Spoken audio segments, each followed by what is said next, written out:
Hey there, watch enthusiasts. Have you ever wondered if you're wearing your watch the right way? Well, you might be surprised to learn that a significant number of people actually wear their watches incorrectly. Stick around to discover the proper way to put on a watch and avoid common mistakes.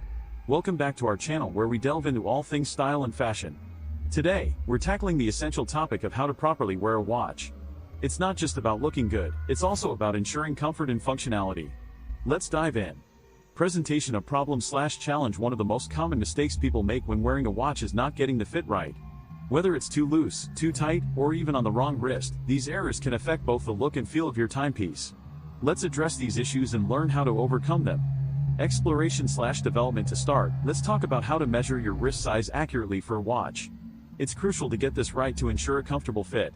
Next, we'll explore the different types of watch bands, from leather to metal, and how each one can complement your style. We'll also show you how to fasten various types of watch clasps for a secure fit that stays in place all day. Climax/key moment. Here's a pro tip for you. To keep your watch secure and comfortable, make sure to adjust the band for the perfect fit. This simple adjustment can make a world of difference in how your watch feels on your wrist. Say goodbye to sliding bands or uncomfortable tightness. Conclusion/summary. In summary, wearing a watch correctly is not just about aesthetics, it's about functionality too. By following these tips and tricks, you can ensure that your watch not only looks great but also feels comfortable to wear all day long. Remember, the right fit is key. Call to action, CTA. Now it's your turn to try out these watch wearing tips. Share your own experiences and hacks in the comments below. Don't forget to subscribe to our channel for more fashion and lifestyle content.